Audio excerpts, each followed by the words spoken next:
joined here by Tahi, a friend of the Sly Tiger Gamer podcast, and in fact has been on a couple of the episodes. Say hello, Tahi. Hello. Awesome. So it's just Konnichiwa. yes, it is. It is a almost exclusive interview with Tahi, our friend who lives in Japan. Tahi, can you tell us a little bit why you're in Japan?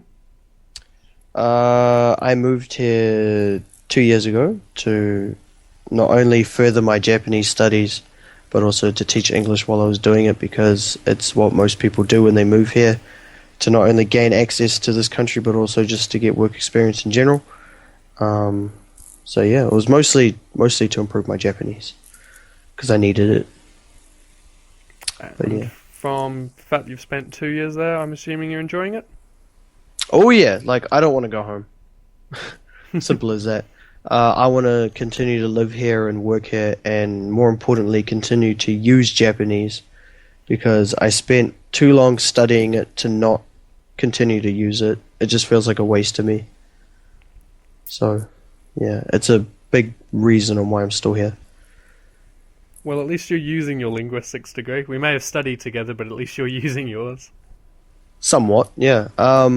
Obviously, like, I can't bring it to the classroom specifically because I can't fully explain everything to my elementary school children, because, well, what do they know about linguistics?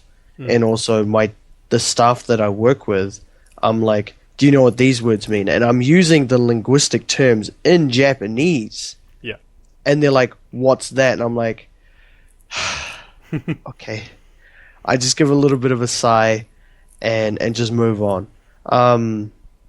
In most cases, they're quite helpful, but they can't give examples without making mistakes, or there's just too high a margin of error for if they are going to specifically teach English, because they're not qualified English teachers, whereas in junior high school or intermediate, they are. That's their major at university.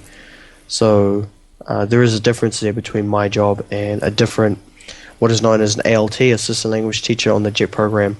There is a difference there between the teachers that the junior high school JETs work with and the people that I work with, because they teach everything at elementary, whereas the jobs are more specific in junior high school and upwards, right? So yeah. Cool. Yep. Yeah. And I have a feeling that's a large reason as to why you're over there and enjoying yourself. So you wouldn't be on the Sly Tiger Gaming podcast if you weren't a gamer. And I know you played quite a lot of games while you were here. So tell us, what type of games do you play, if they've changed at all while you're in Japan? Did it change at all? I suppose if you talk about my social gaming, it did change a lot, because I used to play a lot of MOBAs. Yep. I mean, we did play LoL together there for a bit. Yep. I played a lot of Dota back in the day, when it was still on Warcraft, using G Arena and all that, if people even know what G Arena is, or GG Client, if they know all the way back to that point. Some people remember. Amazing. Yeah. And I also gave Hon a try, Heroes of New Earth, and I also dabbled in some Dota 2 when it came out, but I was like, I really don't have time for this. But yeah, my social gaming changed a lot. So I play a lot of FPSs now with friends, even though I never used to do that before. It was mostly just Counter-Strike. Yep. Recently, I've been playing a lot of Marvel Ultimate Alliance 2 multiplayer co-op for the story, and it's actually pretty good. I would recommend playing it if you have four friends or yourself and 3 other friends that just want to play it and have no real objective in mind. So what kind of game is that? It's like a top-down multiplayer, not quite side-scrolling, but it's bird's eye view. Yep. And you just go around smashing stuff. So a bit right? like Diablo. A typical Marvel. Yeah, kinda, yeah. So all heroes have their own unique abilities and stuff like that, and some have their own playstyle. So like you have a tank, you have high DPS, that's a glass cannon sort of thing. You have long range guys, things like that. It's actually not bad. If you're gonna play it, I would suggest putting it on the hardest difficulty that you can start off with, and then the game is actually pretty long. Like, we've spent 2 weekends playing it, and we still haven't finished the first story arc. because there's two different paths that you can go down, and we still haven't finished the first one. So that's also another positive for that game. So that's been something else. In terms of my own personal gaming, it's been Hearthstone because I like card games, so that hasn't changed. I still dabble in JRPGs when I have the time. Well, when you were... Yeah, that's basically it. I stopped playing fighters because that's the other thing. I used to love fighting games and also real-time strategy, but I just don't put the time into it anymore, unfortunately. Yeah, and no one else here plays them. I do remember when you were in New Zealand, you used to play a lot of games on your 3DS and that sort of stuff. But you played them in Japanese, didn't you? So you could learn. I did occasionally try to play them in Japanese, although my level back then was terrible, despite the fact that I have a degree in Japanese. Yeah. Obviously, now that I've moved here, I feel satisfied with my level of Japanese. Like, I can go walk down the street, buy whatever I want, ask about the specs of things, talk about a bunch of different like philosophical topics if I wanted to, or so things like bullying and what I think about it, and how it's like a worldwide problem and not just in one particular place, and all the different forms of it and things like that. I could talk about the future, the past, the present, my family, things that I want to do, all sorts of things. So like compared to back in New Zealand when I was studying, like it's amazing on how much that I've managed to acquire since moving here, and also the fact that I'm able to play games in Japanese now is a great achievement in itself for myself, considering that one of the reasons why I even started learning Japanese was because of Final Fantasy VII, and I'm like, I want to play this game in Japanese, and now I do. Nice. Yeah, so, dream acquired. So you've had an moment. Pretty much. Like, when I bought my PS2 here, I was like, like, really? I was so happy. Like, achievement unlocked, sort of thing, kind of moment. Awesome. Yeah, it was good. Cool. So, the reason why I want to have this lovely one-on-one conversation with you is you're recently on one of our Sly Tiger podcasts, and I really should have looked up exactly which one it was. It was about a month ago. And I think it was 7. No, it wasn't 7. We've just done 7.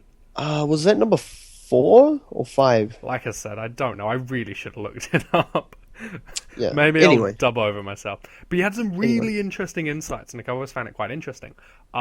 As you are a Westerner living in Japan, Oh, right, yeah.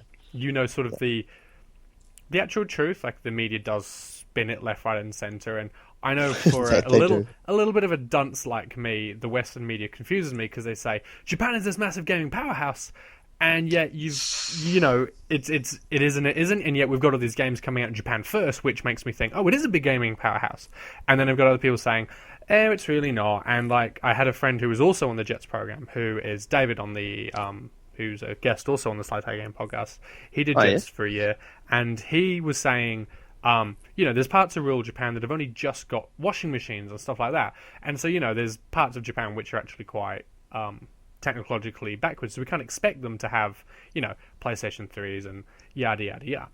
And so... Yeah, he's telling the truth. Like, I still teach with a chalkboard. Not a whiteboard, a chalkboard. I'm using chalk every day. Oh, that takes me back. Yeah. Like, how nostalgic is that? That was me 16 years ago. Oh, wow. Sorry, no, even longer than that. But, like, chalkboards were not just whiteboards. on the way out when I was in primary school. Yeah. So my early years of primary school, I was still using a chalkboard. And then I think in my senior years of primary school, we switched to the whiteboards. And then, when I went to high school or college, we were using smart boards every now and again. And, like, here... Like, classrooms have TVs, right? That you can, hook up your USBs and stuff into, and they sometimes use that for classes. But that's like the extent of the technology. We don't have smart boards, and we don't even use whiteboards most of the time. It's always a chalkboard, or at least in elementary it is. Yeah. In primary school, sorry. To be honest, smart boards are so overrated, but we definitely won't go into that here because that is smart boards are overrated. I can't stand them. But they are there. Yeah. Okay. Yeah. So. I'm going to read off some facts. So, as of 18th of September, not December, I've collated these websites from these facts from a couple of websites. One's called Gematsu and one's called 4Gamer, Japanese-based tech blogs who have been tracking this stuff. So as of the 18th of September, the 3D XL, which is known as the 3D LL, has sold 23,000 units in that week. PlayStation 4, 7,000. Vita, 12,000. No, not 12,000. I'm reading that wrong. 6,200. The standard 3DS, 5,000. Wii U, 7,000. And it goes on and on and on. And we all know, Xbox One's all the way down at about 3,000 units in that week. So there's still some console movement. But, so if you look at Japan, that has a population of 127 million. That's right. There is only one other country in the world where both the PS4 and 3DS are favoured strongly at the moment. So other than Japan, England, UK, with a population of 64 million, is selling 27,000 PS4s per week and 8,000 Nintendo DSs in the entire family per week. So they're about on par, but you do have to say they're entirely different countries. They are entirely different. And being British myself, knowing the way the different demographies and sort of countries divided up, I sort of want to learn and understand how Japan is different, and that's why I've sort of brought you on here. So let's start with the blatantly obvious question. What is the mainstream gaming scene in Japan? What does it look like? It's called Nintendo. So, like, all the Nintendo stuff is popular here. Like, all the old titles, like, it's the reason why those titles keep getting created, because the Japanese people, they love trends and things that they already know. So if a Mario game comes out, they just mop it up. If it's not necessarily Sonic anymore, but even then, they would still play that. Smash Brothers, they love that stuff, but I suppose that's a very successful game globally. Yeah. Zelda. Like, any iconic Nintendo game that you can think of sells well here. Doesn't matter if it's good or not. But generally speaking, those games are pretty safe in terms of game mechanics, and also people know about the stories for these things, and so they know what to expect. So it's a safe thing. It's like thinking about what you want to eat, and when you can't be bothered deciding something, you end up going with something like McDonald's, or you go to Starbucks for coffee or something, because you know what to expect, right? Oh, yeah. It's the same sort of principle. They know what to expect from the Nintendo games. Yeah. So that's why Nintendo does so well. So the 3DS is booming here. Yeah. Like, my students own those things. You know, like, I've gone into lessons and I'm like, who has a 3DS? Or like, do you have a 3DS is the target grammar that I'll use. And I ask, yes, I do. Put your hand up. And most of the time, like 80% of my students put their hand up. Just for quick reference, how old are these students? These students range from 6 to 12 years old, because I'm in elementary. So that's pretty young. Yeah, and they all have one, right? Wow. It's either that or their other sibling has one, and they both play it. And then I ask them, like, how many games do you have? When I try to level up their grammar, and they're like sitting there trying to count it, and like the numbers of games that these kids have astounds me. Like, they've got like 25 plus. Oh, wow. Yeah, and this is all on the 3DS, and I'm like, really? Really? Oh man, like, I didn't like. Yeah, no, it astounds me on how many games that some of these kids have. And then, like, I've seen them playing it after school, and I look in their case, and like they've got like folders for it, like an old card case folder. Yeah. Right. And they've got their little 3DS cartridges in there, or their old DS games. And I'm like sitting there counting it, and I'm like, wow, you weren't kidding. You've got like 40 games in here. So amazing. Just sort of like a pointed question. Yep. Is it cheaper? Are Nintendo products cheaper in Japan? Well, compared to New Zealand, it would be a lot cheaper because it doesn't get taxed. Oh, really? Well, it doesn't get taxed from just being sent overseas, right? Because there is a difference between buying, let's say, COD in New Zealand and COD in America, right? People are like, you're paying how much for a game in New Zealand? You know, brand new release for a COD is $150, right? Easy, 150 New Zealand dollars. Now, with the current exchange rate, that would probably, like, in America, it's about, I think it's 60 or 70. Because I've heard Americans complain, they're like, I'm not paying $80 for a brand new game. Screw that. And I'm like, are you kidding? We paid twice as much in New Zealand for a brand new release of that particular title. Yeah. And they're like, really? And I'm like, yes, I'm not kidding. And people still buy it. Yeah. Right? So there is a difference there. So let's if I take a look at a Mario release on, let's say, the 3DS, I think it costs about the maximum it would be is about $50 here, I think. So about 5,000 yen, if I remember correctly. Yeah. And then in New Zealand, and then the same game in New Zealand will cost 70 plus. Yeah. Easy. For a brand new release. Only problem is that here in Japan, they don't have a lot of sales on games. Interesting.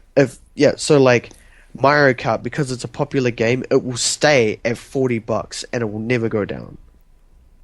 Really? Yeah.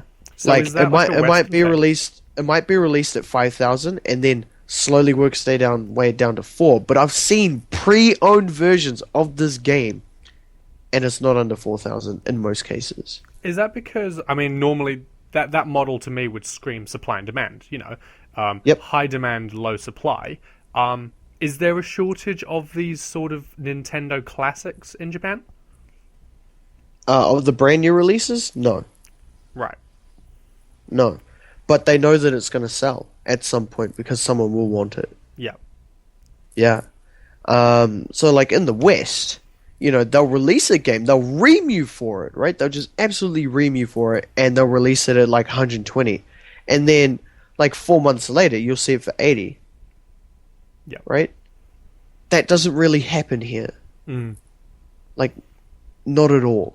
Especially for brand new games. Like, it just, like, they don't, the price will stay stagnant for so goddamn long. Yeah. Which is why pre-owned stores do so well here.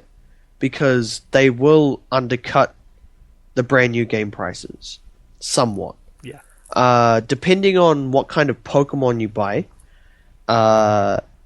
if it has game data on it, they might actually sell it to you more than what a brand new release is. No way. Because it has content on it. That is insane. Does that mean the Yeah. people selling it to that pawn shop, so to say, will get a higher price if they can be like, look, I've got legendary Gyarados, if we're talking about I've Pokemon. got like X amount of Pokemon and X amount of play hours on it. So like the next person, if they were to buy this, they can trade this to other people or with themselves if they happen to have two of the same console and things like that. It blew my mind. So that blows that I my could- mind as well. Yeah, that I could find a Pokemon game that costs more than a blank slate. That is insane. Yeah, how's that? Right? That's brilliant. Yeah, because I go to my local book off, right, and it sells pre-owned novels and manga, as well as cards and games. Yep. And it was in there that I saw, at the time, it was Black 2 or White 2, Yep. and they were ranging in prices. And I went and asked why, and they said because there's content on it. And it even said on the box that it has content. And I'm like, what? My God. Also, when I bought my current version of Pokemon X, it had content on it. Did you know that? No, I didn't notice. Did you know I you thought were I was buying buying it brand new. Oh, so you did. Wow. Yeah, That's I thought I was cheating. buying it brand new. Yeah, and when I finally opened it, I showed it to my mate Michael, and I was like, "Dude, there's stuff on here." And he's like, "Oh, we have to check for X thing." He wants the Mega Evolution thing. Yeah. Because you only get one per game. And this one, it still had the Charizard thing on it. Yep. And I think it was the one that he didn't have, unless like you can pick or whatever. He might have taken the Blastoise one, and I had the Charizard one, so I gave it to him. Oh, yeah. You should have sold it, by the sounds of it. You really should have sold that. Nah. Because like what I was doing, I was getting him to take some of my Pokemon so he could trade it back to me. Yep. So now I'm running through the game with all 3 starters. Awesome. Because I like to do that, because I don't want to have to restart the game to try it or like trade it later and then grind a bunch of hours just to level it up or whatever. I want to play the game with the 3 starters because they're just the starters, Yeah. I I briefly tried Diamond Pearl, just didn't like them, and then I recently yeah, those tried. are pretty average. Yeah, and then I recently tried. Well, not tried. We bought and actually went hard out on X and Y, and I just got so bored because I didn't really relate. But I'm so thrilled for Ruby because Ruby was really where Pokemon was a big thing for me, and I feel I get along. Yeah, I remember you saying that. Yeah, but it blows my mind that if I was in Japan right now, I could get Ruby on opening day, clock it in 4 days, and then sell it back to a pawn shop for more if I had legendaries. I'm not sure if you would get more for it, but I know for a fact that they sell it for more. So I'd probably get more than the standard pawn sell-off price. So say it was going to be 30% back. Do you think I'd get a little bit more? I think if they're gonna justify charging more for the game, then I would assume that you would get more for the content. That's absolutely insane. So like that really took me by surprise. So you've said Nintendo is Japan's bread and butter. Previously on a podcast, pretty much. Yeah, previously on a podcast, you mentioned it was also mobile gaming. But before we go on to other mobile, so like before we go on to sort of those smartphone sort of stuff, I want to ask about Sony because the figures in that week has PS4 at 7,000 odd units that week, PS Vita at 6,000 odd units that week, PS3 at nearly 6,000 units that week as well. Vita TV, which is quite new, at 800 units that week, and the original PSP at about 100 units that week. Now, Xbox One, when it tried to launch Japan, didn't do that well, and everyone was just like, nope. Well, that's Sony's territory, but it's not really, it's obviously Nintendo's territory. It's actually not. Is it because it's a Japanese company? I think Sony's a Japanese company. Well, in terms of being here in Japan, like, it just costs more than any Nintendo product. So why are people... Is it just because there's got to be a second place? Is that why people buy Sony? Nope. The main reason for it is that there's just this massive idea, and like even I was brought in by this, is that people think that Japan is has great tech. Yep. And everyone's kind of rich here, right? That is not the case. Yeah, David was telling me. Yeah, that is such a pipe dream. Like as your friend said, some people don't even have washing machines.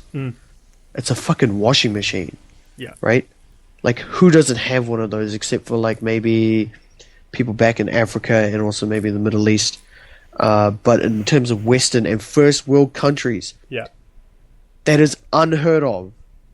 Right? That is an easy assumption, and yet you come here and it's like, what? Yeah. Wow. Okay. So, in terms of gaming, I live in a semi-rural area, so like, farmland is not very far from here. So I'm not living in a massive metropolis like with the likes of Tokyo, Osaka, or Kyoto, or anything like that, where more money is floating around. So obviously, like those kids, or more importantly, those families, right? They can afford their PlayStation 4s, their PlayStation 3s, and what can be seen as high-tech type of gaming, right? Yeah. But where I'm living, it's the cheaper consoles that have... I don't want to say simpler type of games, but like it's just cheaper. To buy a Wii U, to buy a regular Wii or a 3DS, just the prices are a lot fairer to everybody. Okay. So, and it's just accessible to anybody, so it just does really well. So my next question is sort of two-pronged. Yep. So first question is Sony seen as a quality device? Because you know how you've got your cars are like, you've got your mid-range cars, and then you've got your exquisite cars. So is Sony more like the exquisite car? And the second part of that question would be, how much of Sony's sales, and to an extent Microsoft, how much are those influenced by foreigners in Japan? How many of those 7,000 PS4s were purchased by Europeans or Americans living in Japan? I know a lot of my friends are looking at picking up PS4s. A lot of them be talking about Destiny. And where are they from? Just they're from all over the place. Like, there's a lot of Brits, a lot of Americans. I don't see a lot of Kiwis here, to be honest. And the ones that I've met haven't really been heavy gamers. But it's not like they wouldn't be interested if someone had one, like they'd go play it, but I don't think they'd buy one. But mostly, like the Americans and the Brits, yeah, they go lap that stuff up, man. Like they go buy that stuff. But uh, the overall population of foreigners that would be buying this stuff, I don't know. I think that would mostly just be Japanese people, to be honest. Okay. If it's Xbox, it might be a bit different. That'll be the Americans saying, "I love my Xbox, so I'm going to buy one." Yep. So that'll be where your 1,000 units or whatever comes from Mm. for total sales here in Japan. Yeah. Like, don't get me wrong, I see a lot of pre-owned Xbox 360 games in the second-hand stores, Yeah. but it's always overshadowed by PlayStation. More importantly, Nintendo-based products. Okay. Right? It just overshadows it completely. So, yeah, Xbox doesn't really have a big standing here, to be perfectly honest. And that is my opinion, living in a semi-rural area. Mm. Yeah. So I know smartphones and tablets are big in Japan. They are big here. But I also know, because I followed this lovely documentary that said that that scene is not a carbon copy of the Western world. There are hundreds of non-brand with quite flaky software, because there is an absolute surplus of software developers in Japan. And so there's Yep. a lot of, I don't know, non-mainstream smartphones in Japan. How much of that, because you mentioned that Nintendo's and that likewise games are an attraction because they're cheap and they're simple, that leaves a wide open market for those smartphones, doesn't it? So you were saying last time on one of the podcasts about how that smartphone tablet gaming is huge, weren't you? Yeah, man. Like when I ask my students, like, what do you want? Quite often they say, I want a smartphone. And I ask them, like, why? Why do you want a smartphone? They're like, so I can play games. And I'm like, what? That's not what you buy a goddamn phone for. Like, what is wrong with you? But they're kids, you know. What do they know? Yeah. And are Right. they wanting like the iPhone and the Samsung, or are they just wanting whatever NTT Domoco is selling? No, they generally want iPhones. Oh, yep. So Apple's Yeah, got they a... generally want iPhones. Yep. Apple has a pretty strong influence here. Like, I've got one. My friends have one. A lot of the staff have one. Other Japanese friends that I know, they have one. Yeah. Like I've seen, the most consistent phone that I've seen here has been the iPhone, Oh, yeah. as opposed to the Sony Xperia or anything like that, which seems kind of surprising to me, considering that Japanese people quite often like to support Japanese-based products Yeah. because they're very patriotic in that sort of sense. But yeah, iPhone, man, iPhone's really popular here. And I suppose that means by proxy, you know, Simpsons Tapped Out, Candy Crush, Clash of Clans, you know, all those big mobile games, they'll get a good footing there, won't they? No, What? So I don't know if they're in Japanese. Oh, right. Okay, so do you know any big Japanese mobile games? There's a game called Puzzle Dragons, which is also on the 3DS, but it's free to play with a whole bunch of seedy microtransactions, and oh my god, I had to delete that game. I could not sit through this really bad gameplay. You know how we were talking just before we started this podcast? Yeah. We were talking. I mentioned Puzzle Quest or whatever. Yeah. Right? It's like that, but to me, there's no real strategic gameplay element. You can move the orbs anywhere you bloody well please. Oh, yeah. Not try to make the closest combo or like the best combo with one move. It's I can move it wherever the hell I want, and like things even shuffle around while you do that. And I'm like, this is not good gameplay mechanics. Like, this is bad.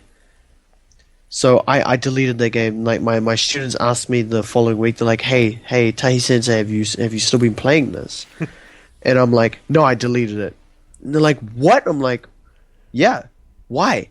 Because it was boring. I don't have time to just soak into this game to effectively accomplish nothing. Mm. I don't enjoy the gameplay, and that's what I said to them. The gameplay is actually really, really bad. If you guys enjoy it, props to you. I couldn't get into it. I'm used to other types of gameplay that actually inspire me to want to think. right? So there's that. That's really popular. Monster Strike. Monster Strike is a game where you have like, I guess you can say like medals, Yep. and it has a sliding mechanic. So you end up just like sliding all of these pins into each other, dealing damage and all that kind of thing. And they have some crazy numbers that come up, like in the multiple thousands. Yeah. And like it's pretty flashy. But again, it's one of those free-to-play mobile games that will ream you if you go into the microtransactions. Yeah, I'm not a fan And of it's microtransactions. so yeah, it's so seedy. Like I hate it. But these kids, they're like, yeah, you should play this game, and I'm like, okay. I downloaded it in front of them, right, while I was eating my lunch with these kids, and like I played it. I'm like, I've seen people play this on the train, right? Yep. Which is another major reason on why cell phones are such a popular thing here, or sorry, smartphones, and the mobile gaming industry is good here because people are sitting on trains. That was actually going to be my People, next question. Like the traveling in Japan. yeah. Okay, well, I'll let you ask that Well, no, question, but carry it's on with like, your train of thought, because basically it was. I know they do a lot of traveling. There's a lot of people who get the train in every yeah, day, or some of them actually even get every the train day. in from their rural area. They stay in those pods for the week while they're working, and then they sort of Capsules, go yeah. back. Yeah, those blow my mind. So yeah, is that Oh, no, they're why great. I portable love gaming? them. Is that why Yeah. portable gaming is big? That was my question. So if you carry on, yeah. Yeah, well, like, if people aren't reading manga or a book, they're on their goddamn phones. Like, they've seen the same scenery countless times. Yeah. Who the hell wants to look out the window, especially if it's dark? Like, you can't see shit anyway. And if you're on a Shinkansen or a bullet train, sorry, Yeah. you can't look outside because it'll give you headaches in most cases. Oh wow. So what are you going to look at? You're going to look at your phone. And what's the best way to kill time on your phone? You either talk to people. Sometimes they're busy, so you can't. Yep. Surf the net. They don't do a lot of that, to be honest. Surfing the Or especially net. the people that I know. Yeah, they just don't do it. They don't trust anything. Oh wow. So they turn to free gaming, right? So line-based games, if you know what the app Line is. No, not at all. Nope. Okay, it is a much better version of WhatsApp. Right. Like, it's a lot better. A hell of a lot better than WhatsApp. Like, WhatsApp sucks compared to Line. Yep. Everyone here uses Line, and there's a good reason for it. It even has, like, a mini social networking thing on it. So, like, you could post a photo, people could come along and give it a thumbs up and post, like, little emoticons on it and comment on it and stuff like that. You could do free calling on it. And then there's also the Line-based games that you get rewards and stuff from by having X amount of friends that play it, and then they can send you the same rewards and stuff like that, much like Farmville did on Facebook, right? Same concept, but it's on a phone. Yep. A lot of people play those games because they're free, and they can also talk to their friends about it or even sort of compete with them. So I was playing a game called Windrunner for quite a while, and all it is just a jumping game. So it's like what's that stupid unicorn thing on Facebook? I don't know. I do not play Facebook games. I hate myself. And all you did was jump, right? Oh well, runner games are pretty big of it. You've got Cobalt. You've got Maze Runner. Not Maze Runner. That's the movie. Endless Runner. Like, there's a lot of running apps. Yeah, it was just one of those, and I was playing it for ages. Yep. And then they changed the leveling up system sort of thing in it, and I'm like, screw this, like, oh my god, like, I was so pissed off with it. So I quit online gaming, but like, those games are still popular. Like, people soak their time into it because if they're gonna sit on a train, they don't want to look outside. And they don't want to specifically cause... Another thing is that talking on the train can be considered rude. Yeah. Right, because you're creating unnecessary noise. So a lot of people, they'll just look at their phones because it's considered to be politer in most cases. You're not disturbing anyone. You're looking at a screen, not making any noise, right?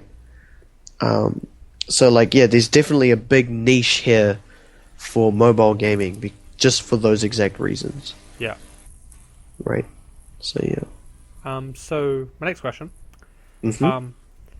is gaming in Japan a is it social? Is it multiplayer? Or is it quite solidarity? You know, that's not even the right phrase. That's a tough one. Like, Because you did just touch on it with line, but then you also yeah. touch on it with people who don't like to bother other people.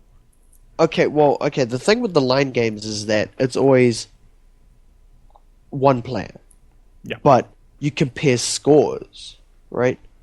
That's the only interaction that you have is comparing scores and also sending them free stuff, Yeah. right? That at the end of the day doesn't mean anything, right? But yeah, that's essentially what it is. So it's still one player based, and the only social interaction with it is sending stuff via line, or comparing scores. Like that's basically it. In terms of other gaming, my kids like they talk about the games between each other, what they did. Like Minecraft is a very popular thing here. Minecraft's popular everywhere. Yeah, it's a good game though. Like I can't hate that game. Like, I've started getting back into it. It's well put together. Like it's a sound game. Anyway, so like that the kids will talk about it, but generally speaking, they are playing it on their own. Oh, yeah. The current Destiny on PS4, there are a lot of Japanese people playing it because when my friend John logs on his PS4 and he starts playing, I quite often see a lot of Japanese names. Yeah. So people, a name like Haruki or whatever, and I'm like, that's a Japanese name. Okay, he's playing with a bunch of Japanese people. But I don't know if there's any, like, how much social interaction goes on. Like, if they have a clan, because I know you can make your groups or whatever. I forget what they're called in Destiny, because I don't have it. Fire teams. Yeah, that. I don't know how many of them are doing that. I would say they would be, but that'll be the generation much older than my students. This would be the high school students that'll probably have a part-time job or whatever and buy their own console. So there's definitely an age difference in the gaming genre, which is the same over here. Yes, very much so. Yeah. Because I do know, I mean, I played Final Fantasy XIV for the past year. I've sort of That's right. gone off at the moment, and there's 2 dedicated Japanese servers. Yeah. But at the end of the day, just because it's an MMO doesn't mean people are playing multiplayer. Do you think people play a Final Fantasy MMO because it's just Final Fantasy and it's what they love? To be honest, man, like I've asked so many Japanese people around here. It's like, hey, have you even heard of Final Fantasy? And they're like, nope. Oh wow. My students, like, I'm like, hey, have you played Final Fantasy? 9 times out of 10, they're like, oh, my brother played it. Oh right. So is it a age thing or is it like it's seriously an age thing. Like 12-year-olds and younger don't play the Final Fantasies here. In most cases, like some of my favorite students are the ones that I can go up and talk to about Final Fantasy. Yeah, like you said at the beginning of this video, you really like your Final Fantasy. I haven't played 8 all the way through. I haven't played 9 all the way through. I played 7 all the way through because it was a great game. I played 10 all the way through because, again, it was a great game. I didn't play 10-2, but I have it. I have 7, 8, 9, 10, 10-2. Final Fantasy Tactics, but I played that on the DS, on the Game Boy Advance, and also the number 2 on DS. But I'm a big fan of the original stories that I did play in 7 and 10, and also Tactics. I forgot I did fully beat 3, and I played through most of 4, but I got to a point where I couldn't play it anymore. I couldn't be bothered. And 13 to some extent, but I ended up disliking that game in the end. But when I talk to my students, they, the ones that do know about it is because their entire family plays these games. Their mum and dad will like pick it up and play it. Intriguing. Yeah, like it blew my mind. So like when I talked to one of my favorite students, she was saying that she's like, oh yeah, Tahi, I'm currently playing Final Fantasy VII. I'm like, what, really? Okay, what part did you get up to? And she told me what part she was up to. I'm like, oh, you're slightly behind where I currently am, and I haven't played it for like a month or whatever. Like I haven't played Final Fantasy 7 for ages. Yeah. I should really get back into it. But like it was good interaction. But she was like, "Oh yeah, my brother's currently playing 13, Oh, yep. and he's I think he's first year of high school or something like that. Yep. So there's a 5 year gap between them, I think, or something like that. So once they finally get into their teenage years, I think they start picking up games like Final Fantasy. Otherwise, MMOs, I have no idea. I would say that would be more of the kids that are living in cities rather than where I currently am. Because I've never heard of anyone saying that they played Final Fantasy 14 here, other than other Jets that I know, other foreigners that are like, yeah, I'm playing Final Fantasy 14. Like, good for you, buddy. You know, if you have time to sink into an MMO, good on you. Yeah. But yeah, Well, the all thing those with- Japanese people, yeah, I just haven't heard of it. That's strange, because the thing with 14 is, like, they had 2 dedicated primary servers and a dedicated legacy server, but they also went to the time and the extent to build in a Japanese translator, so, That's right. yeah, like, they had other languages to translate to, but, you know, you pick your main demographics, and just for That's them right. for them to really go all out, and we did jump briefly onto Toonberry, which is one of the Japanese servers, and we, Oh, Tom Berry, nice. Tomberry, yeah, not Toonberry, and, Yeah. yeah, they're named after all things. The servers are Behemoth, Shiva, no. that sort of stuff. Yeah, Cerberus. nice, dude. There. Dude, that's great. Like Tom Berry, like yeah, that's awesome. Yeah. And so we were on it, and there was a lot of Japanese talking, a lot of people using the auto translate feature. Yeah. But that's just sort of, you know, just obviously it's got its market where it's got its market, and maybe it's not that widely advertised. Maybe it doesn't need to be that widely advertised. The diehards who are going to play it are going to play it regardless. Yeah, pretty much. Well, I mean, it has the population to sustain it, right? 127 million people. Yes. How many of them are in Uh, the cities, though? That. like all of it. Okay, yep. Like there's a lot of people in Tokyo. There's a lot of people in the Kansai area, which is Kyoto, Nara, and Osaka. Yep. Any city, I can guarantee you that those people will have the numbers that'll make up those 2 servers fully in Japanese that are dedicated to just Japan. Yep. It's not like they just want to protect their Japanese users or whatever. It'll be needed to just be dedicated to them because there's just a lot of them that will play it. So currently I'm living in a city called Iwaki, and Iwaki City's area, like hinterland and all, like what is considered part of Iwaki, is bigger than Tokyo. Oh, yep. But we only have a population of the same as Wellington, where you are currently living, right? So that's 350,000 people. Yep. That's what I'm living with, right? And most of them are teachers and students. Like, you know, they're all school kids, right? Yeah. That's what the demographic is made up of around here. So kids aren't going to play an MMO. They're too young. Kind of, yeah. It's subscription based. Yes, and teachers, when do they have time to play games? Like, really? Like, I've talked to some of the staff, and I'm like, hey, do you still play any of your games? And like, I used to, but now, like, nah, just don't have the time. And the teachers that do, they're either using it on a 3DS, or they're playing games because they're just, you know, really, like, gamer nerds sort of thing. Yeah. But even then, like, they're more interested in their relationship with their partner, or they just don't game. Like, simple as that.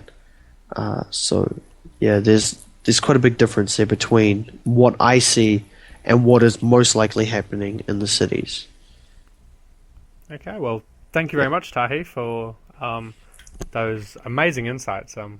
You know, when I planned this sort of thing, didn't really know what I was going to get, but some of those things blew my mind, and I've learned quite a lot. So thank you very much.